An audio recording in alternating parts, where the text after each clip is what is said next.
mining chung chang thwa ne khat update in bolang ting aban la tu hong thong ding nai cha sum ga amu bailam theina dina free kan sei de ama sa chun delta thu hojong na sei tawin mining delta chu toy mining achi jing lai hin athu gi sei do lowanga anunga he pon thoda mine ki bol jeng hin tunia hi so value ki depend in sei diu he so value he ama sa penin to he so value hi crypto he aman izanam ga ve tina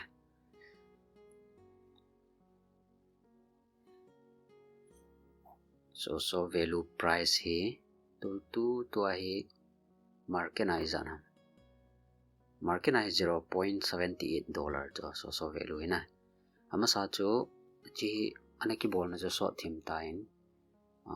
season 1 airdrop chan tain market na kili sai tain to hi season 2 airdrop de hi ti hi amon an piu hi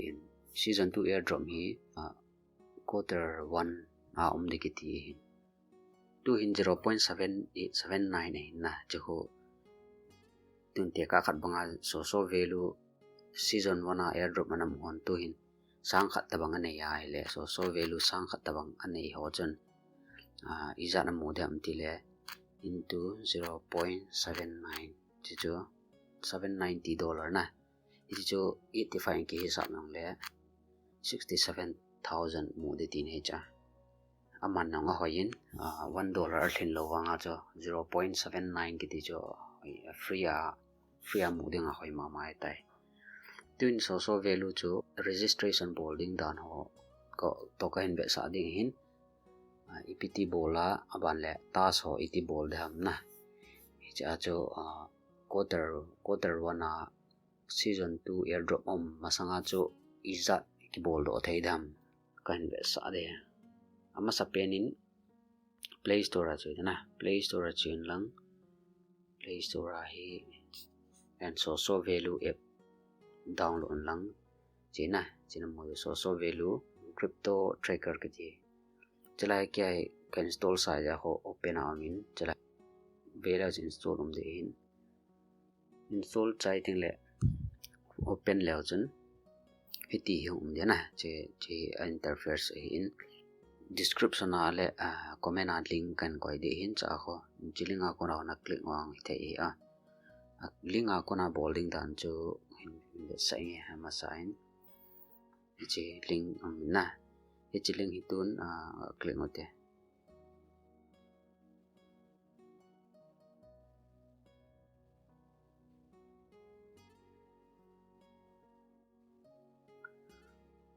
link ko na lu na le hiti umdi hin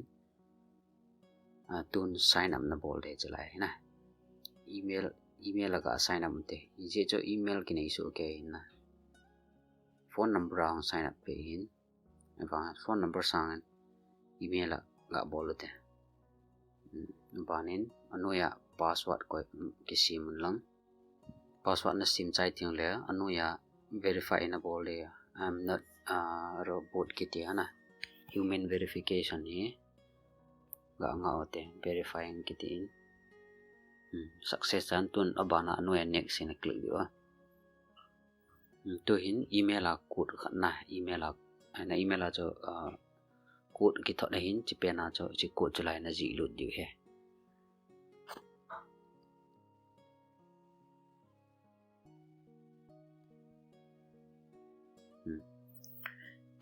code chana ji lu wala he tai da renga hong di tan na to hin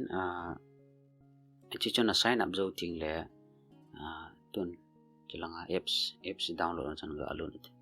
apps lang join ga bol te sa ya sang tan na to hin log in diu ta ya azo email le password na cha verify ga nga utin ban la muki verify utin le verify you are human kitina lai verify bolding success to log in out there lai code khat log in phala code hom ki den na chai code che ji lut ki dio he 091 ke login tain tu hin chilanga ji langka exp kitina click leo chan chila he option home de ha bolding dat ji he tan na sign up na bolwa login na bolwa ho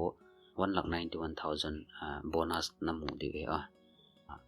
sign up bonus na ji he live election join affiliate season S2 na win up to 30 million so na S2 airdrop 2026 quarter 1 kitin quarter 1 jo like January or February la ong hinten ichilai ni changana bol de chu ipyam tile ni changana bol do kan bet sa de chilai daily check in na bol de na daily check in ho chilai today ho 1000 so value na bana day 2 ho 2000 day trade 1000 tai ni chenga hi continuous log in na bola lai ti hona mu dina idem khana day 1 na log in day 2 na log in haya la day 1 ki tha pat kin like lo me che chila ho next check in na minute na ki pin next check in 35 minute 10 second chala abana chi chu daily check in na hin chila bonus ta sa hi chila hi na email na Twitter na link wa na join na follow ang le like bonus 5,000 na mo din cho ko iti bol dang kan besa kinde iti bol na ding chen chung langa ko vela chen che chung langa ko 3 lai ko na 3 lai ko vela chen like click leo chen like account maintain account setting ko lu nan lang chila he na vela chen che account information na kitin chila ho connect na bol de he chila he wallet nang connect na bol dio aban le Twitter, Telegram, Google phone number tiang connect na bol the na chilaya connect dinga alo thelo ho chaile na sign up na email jo connect ai ta na chiso bana task bol na dinga apoi mo ding jo Twitter na connect dio ban le wallet ni ai le chen airdrop ang ting le echi wallet na connect pen a jo reward hong ki thod na airdrop ki mo de hin chala he task bol da no jo chi bonus na bol thewa lang ang so phache hin Twitter kona chong na mu the hin ain la ichi ti lo daily task pa ang hit bol yang the na chi Instagram like cho in then che kan de sa de Instagram like na bol de ti ne like na bola 2000 exp na mu ki the na open on Instagram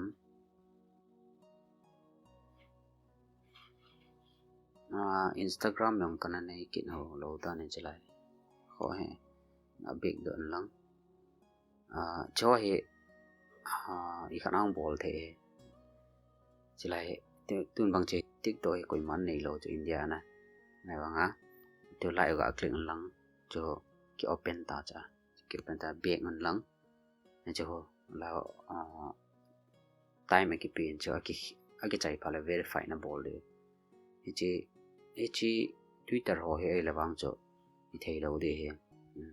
na connect na bol wala na chi what's daily news ho so value de YouTube channel ni changa ga views ya cha ko na point game mo jeng hin then view lang chel choi connect ngai pun na As for most people start their crypto journey, the first app they download so ki view ai tan na so value te 5,93,000 ane hin subscriber echo ho thopi pun vet te ti nai lo kha na ga view na big do the na big do lang chi x ngen bovin ten chala he khano chi thi tam kan me sa de Instagram like bol de ngong cho tiu na verify am ting la khon na point kal jing he nei khel ngai pon che TikTok yong ba verify leo chan na di ho ni si la point ne ki hol le la he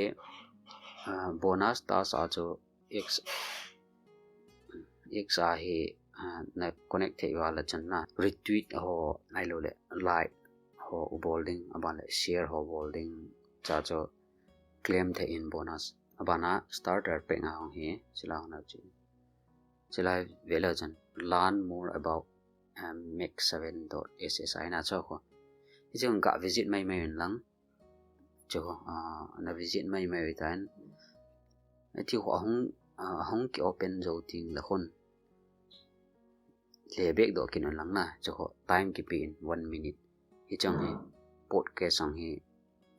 ga ngai pi di ti da ni ya mo Welcome to So Value Crypto Daily. You're a 3 minute 41 chi na ngai nom la ngai lang ngai nom lo le off nam bek do lang na chong khoi te khona bol dio ga vet lung ke di ti nei lo ta so ko ji cho vet lung ke de view lung ke di ko amon ai ti cho bol de ti ai wa nga cho phat lut sai sa nga cho ti starter pe ki ti nei ti sa nga cha na ita bola cho ko ani ki chai dan cho verify wa click mate na cho ho ki mu ji nge thupi lo chong cho na ita ho tai na bol so ke di he cho ho na verify ga click lang visit bolon lang view lang aban le back do on lang ita cha bon ni bona he na cho se visit bolon lang abona he I khat phale claim na bol jeng the cha install desktop apps ki the atamin na 1,50,000 so ki muin jong khona bol the le choi bona na bol the ni chin I tai na bol wa ni chenga na I point hoi na ki collect dio daily ta song hin ni chenga na bol dio na wa le chila ya daily check in ki ten ni chenga na bol dio je ho chila ve le chen win up to 3 million so na ja ho airdrop man pi dio he chila point je ve le chen season 2 exp ki thi na je e chila ho to ho 2,25,000 ka nei ta cho ele next level ka thun na dinga ho 2,75,000 ka nei ngai na e chila ho vele chen v0 ki ti ho cho level ki sei na e chi level ho v1 ai lo le v2 ti ho be kai go le chen na a point na nei za na ko na ho level ki si mai in abana thupi pen a point mo pen ki kha chi pem te le chila ya wallet connect hi wallet connect chu iti bol tham ti chu kain be sa de to hin wallet khat ga download te chila ya hin bitjet ga mangyang antena bitjet wallet hi bitjet wallet crypto bitcoin ki che install lang cha hi wallet hi crypto wallet ti chu bank tabang hin na choi biang tabang ti di dan hinten na cryptocurrency na asset na ki coin na di ti na che wallet hi na exchange a hela chu ki jan de in exchange ho fee yang ngai ji poni che wang wallet ho hele chan fee ne ho kharan sei ji win ai wanga cha isum modi ta chuni ga atia la chan ho di pon na tu masanga season 1 airdrop mana mu hong chon fee ne kha na pi le klom kyang cho kana bolen a hi wangan ka phone a ki su lo si ji chen na to ki bui to hele ka wallet nong kana ki submit man point ji ja cho season 1 airdrop cho kana pang point hi jong le to a he season 2 airdrop hi January ai lo le February la awale hong long din ji ja cha ai pan te ga ti hin ji ja cho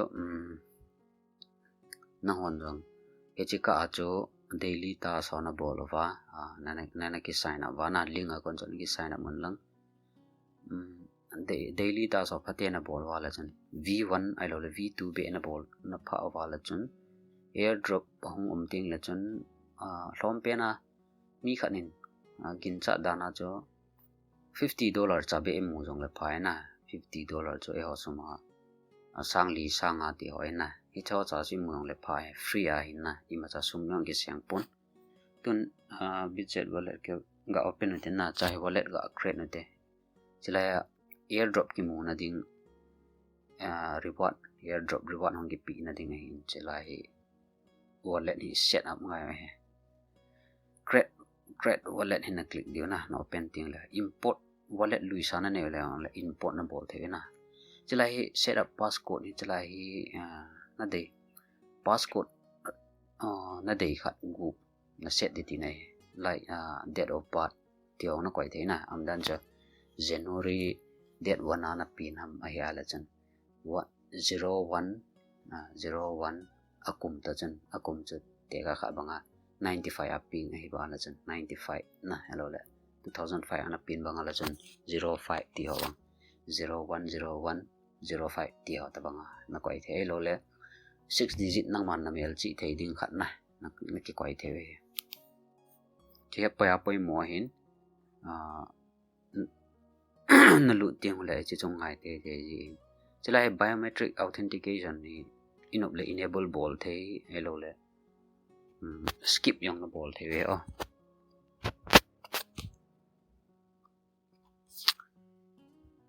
i dei he chilai cha kya enable ka ga ki bol hin to in creating wallet ki create tain wallet create successful na to hin so app sa na chi ding to hi wallet chi connect diu tai setting alone lang connect wallet connect ha chala lai verification code khat ngai ki din send code chalai na email a code khat ong ki send ki din hi chana ji lu ki diu hai chalai code 78356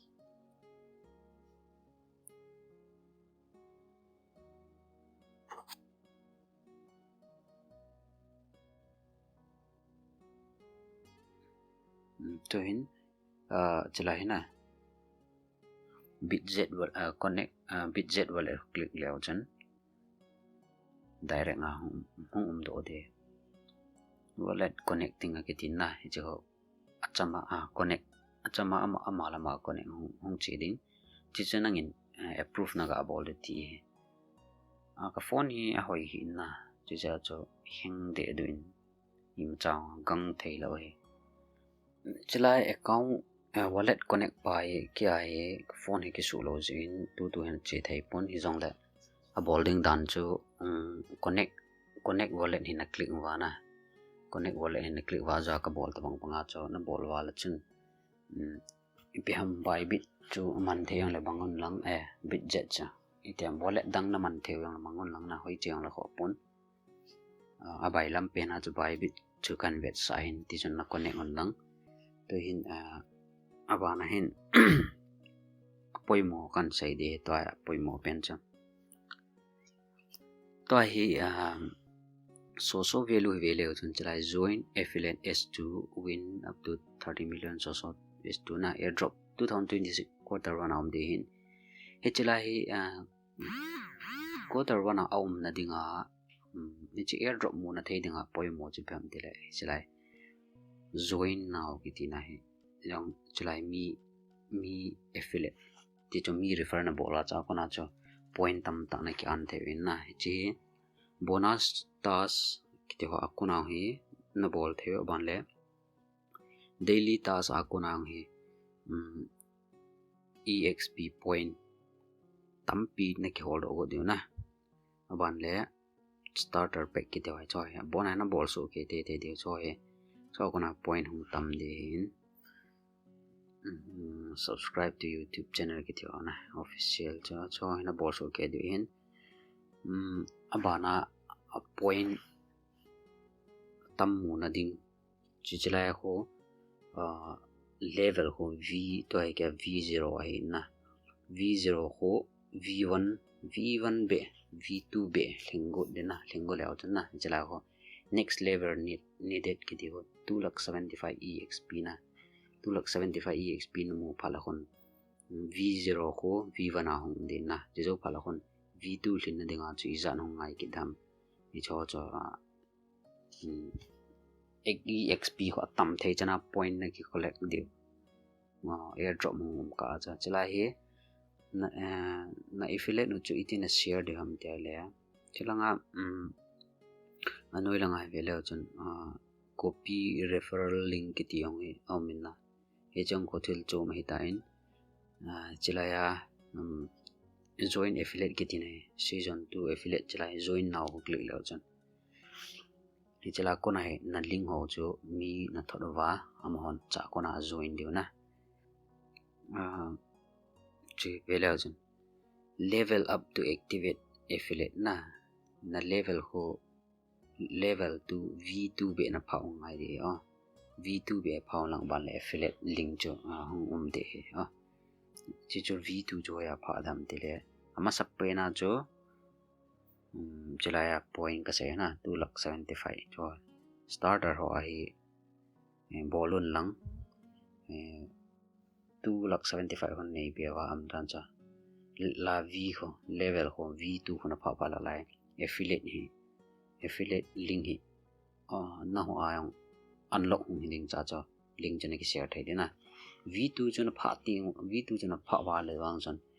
airdrop hong ting le chen 40-50 hlom pe na $40-50 be chmu te ti ne he chu minimum a sevin na atam bol upon thopa chan 100-200 okay lo le $500-1000 chan no mu the hin ya chu chi anai pe na free a sum ga mo na thei ding ja chu kan se hin a gaming site ho ai lo le sum ki sunga invest ki bola sum ki hol te howang sei nom point koi mang ka bol sa nom point itia hong thi ki hello itia be ki hello ja cho bol ding a jong pha ka sa point chi ja chi free ho he le chun ima hong ki sulut lo in sum cheng kha dang ki sulut point chi ja bol thei ma hin na che anai ki bol lang description le link comment a link ko in ja cha ko na hon na ki bol lang a bowling dan chu a phone cha ki su be pon ji ja chu khoi ta nang kan share thei po ni jong le a ko bol dan ve ven lang zu yun lang na simun lang he ti bol de ki ti chu ki pichu ke hin bol da ha po ni jong le item kana ne he thim lo ma le number jong ka koi in cha khon nin tek sun lang cha chu ka on thei dan na ka hin hil dio in hello ma le cha khon in dong lang to delta wang he cho hi le kum khat kum ni be cho mining hong ki bol na lai de hin hi ja cho he chi tu anai cha sum free aga amon thei ding na so value cho abul bula kan sei ma banga cho hi chi hi market lu sai ta ja cho season 2 airdrop nong cho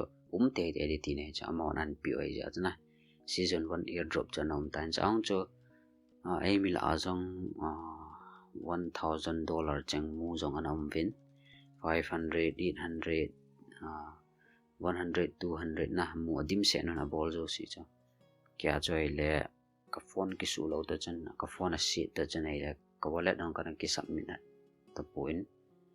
ti ja cha kan mu lo hin ai pi choi le to season 2 airdrop mon thei ding ha na ki sign amon lang ana ki bol so kyan lang free hin sum siki jong ki seng point ni share phone ki tham tho hin cha $100-200 chai mo jong le ei ho suma cho am ho suma 100-200 ki ti wa che ho suma sang som ni ti lang he ya che mo na thei chance au me na ti jo kan sei pi oi he ne thiam lo ma le ka sei banga cho kan au nin do the we